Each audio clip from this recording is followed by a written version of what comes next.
All right, we're back with Zach's Almanac. This time we're doing it for real. We're going to stick to it. Weekly uploads. We are currently at Center Lounge in Whiting, so shout out to Karen, my old boss, for letting us do this here. This is super huge. With my partner Dillon, and this episode is specifically sponsored by Riz Pharma for all your needs. They look out for people in many ways. Erectile dysfunction, hair loss, diabetes medicine, you name it. Riz Pharma has it. Go check them out at Riz Pharma, www.rizpharma.com, and pretty much check the page out. Nothing but good people over there that are helping us put out this show. I could speak highly for everyone on their team, and happy to have them as a part of Zach's Almanac. Getting into the show, this is going to be airing like 2 weeks from now, so it's February 7th. 7 a.m. We're here in the bar before it opens. Super cool coming back to where you used to work at and being able to film a podcast. So this episode we're going to be focusing on, me and Dillon, is NCAA March Madness predictions and also NBA predictions. We'll start by doing some NBA predictions, who we think has potential to sneak into the play-in, stuff of that nature.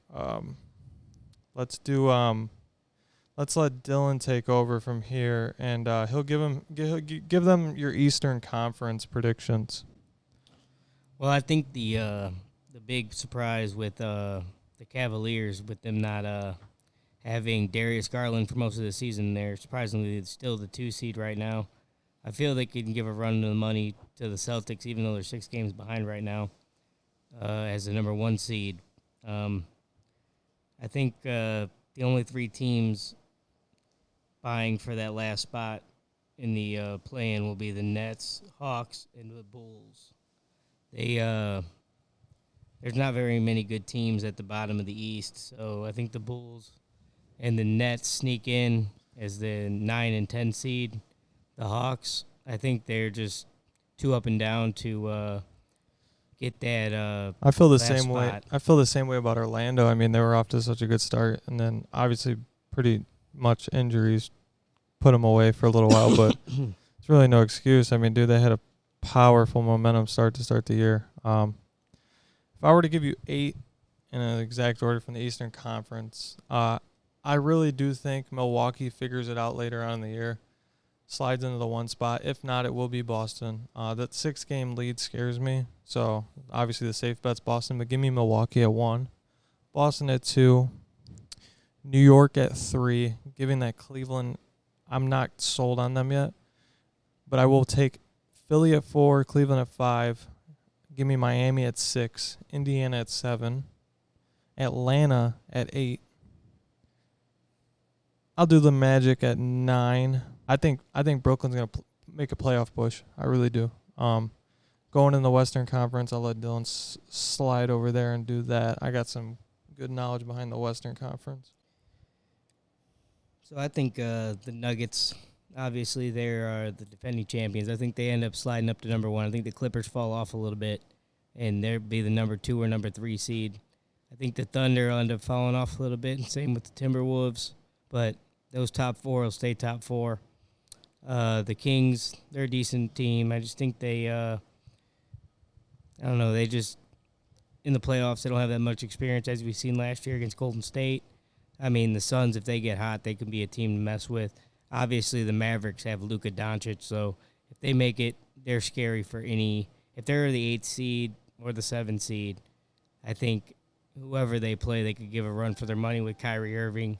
And also, when you have Kyrie and Luka, I mean, they could beat anybody any given day. And I just don't think the Lakers have it because LeBron's getting old and AD's always hurt. And I think the Jazz keep that 10 spot. The Warriors are just too up and down this season. Yeah, the Warriors are at that turning point where that dynasty seems to be dying, per se, which sucks because it was a fun run watching Splash Bros go crazy, stuff of that nature. And dude, OKC is legit. I've been preaching to people about OKC for a minute now, but they're at that point where they're like 1 player away from really hitting that turn point. So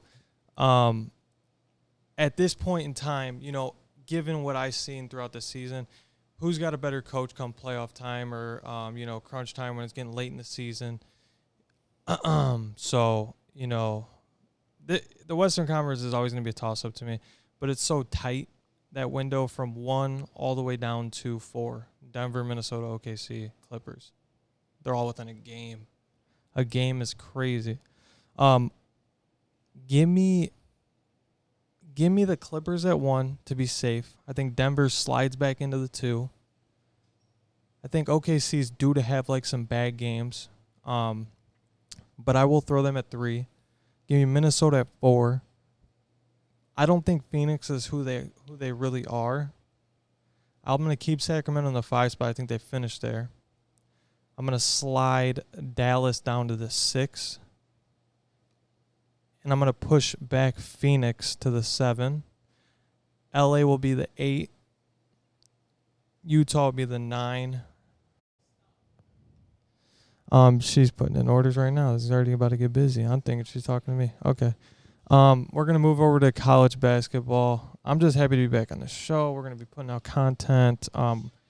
We're filming another episode tomorrow, so I could tell you we're doing the Mascot Hall of Fame in Whiting. Super cool. Dillon can lead the way.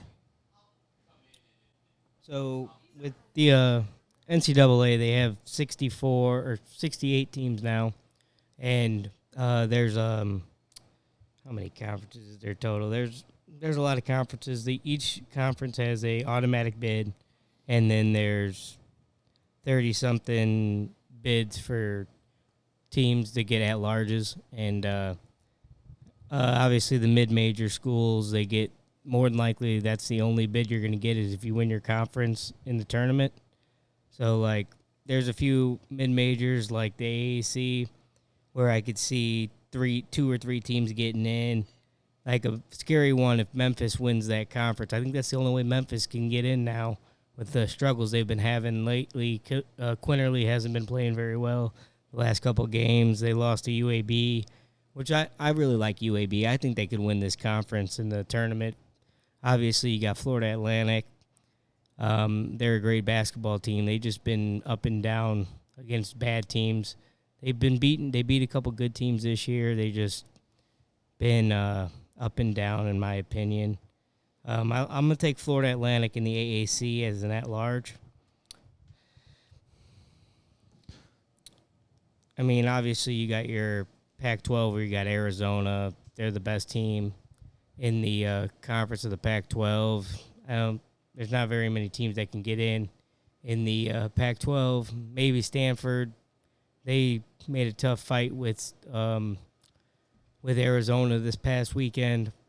They were up 11 at halftime. They just blew the game. Obviously, you got North Carolina and Duke, the Blue Bloods in the ACC. I mean, I think Virginia could sneak in the tournament. Like, the 1 seeds I got right now are Purdue. I think I'm still going to take Kansas even though they lost last night to Kansas State. It was a bring back after they just beat Houston pretty good. Still thinking Arizona, and I got to take UConn, the defending champions, best team in the country, I feel, right now at this moment. But there's a lot of surprising teams in college basketball this year with the NIL and stuff. There's a lot of good basketball all around in the NCAA. Anybody can win this tournament. Yeah, this is one of those. I mean, well, every year there's an opportunity for any team to win or go on a run. We've seen it every year. In the American East, Vermont's obviously a clear out pretty much. I like Florida Atlantic, Nelly, Gary, Indiana. So I'm pulling for him. I do think UAB is pretty good, but I want FAU to, sneak in. Give me Virginia to win the ACC. I'll take North Florida in the Atlantic Sun. Give me Loyola of Chicago for the Atlantic 10. Marquette for the Big East. I think UConn sells a game into the conference play.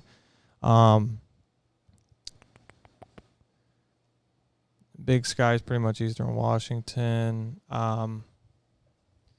Purdue's legit this year. Usually Purdue's like, are they gonna end up choking towards the end of the season? Shout out FDU. I hate Purdue. Go Irish.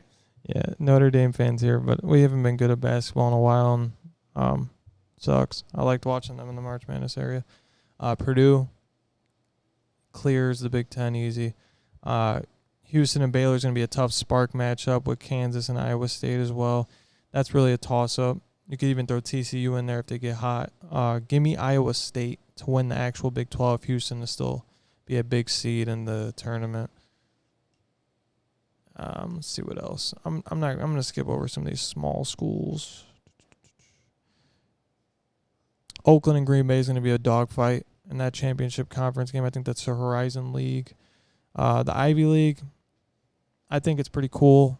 Smart kids hooping. Pretty much all white guys, too. I got a bunch of white guys just tossing up three-pointers nonstop. Give me – Princeton made it last year and went on a decent run, right? Yeah, they beat Arizona. Okay. I think that run's kind of dead. But give me Yale. I'll take Yale. Sounds cool. And in the Mid-America, I will take Toledo because my family used to live there. So I'm a little biased in that sort of thing. Go Toledo. What's their mascot? The Golden. I know it's the Akron Zips versus the Golden something. I'll tell you right now. But yeah, dude, I'm excited to get back doing these episodes, guys. Hit that subscribe button. Toss a like on this video. We're gonna be across all platforms. I'm live on Instagram right now. Mascot is called Rocky. It says Rocky. Yeah. Rocky the Rocket. See, the one thing about college basketball, in the conference, when you're playing on the road, it's a dogfight. You could have a 9-20 team playing a 21-8 team, and the favorite can be 4.5 points, and then they just get the shit beat out of them. The college basketball is crazy. Anybody can win any day when it's a neutral site. Yeah, I agree, and to an extent too. Like most people think that it's just so easy to get through a March Madness like that. It's not. It's hard. Give me 1 second. Carry on with the show.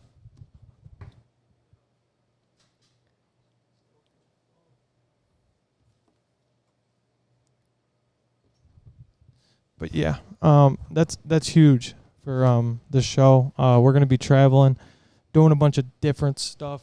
As you guys could see, we're in Center Lounge in Whiting. It's pretty cool. We're about to get ready to wrap up here and finish up the show. But come check them out.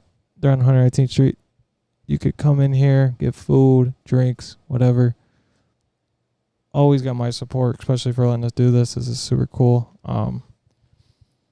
Subscribe, like, comment, do all that cool stuff. We're going to have special guests on coming up soon. That's going to be cool. People get involved with the show. This is kind of just a little set-off point for what we got coming up.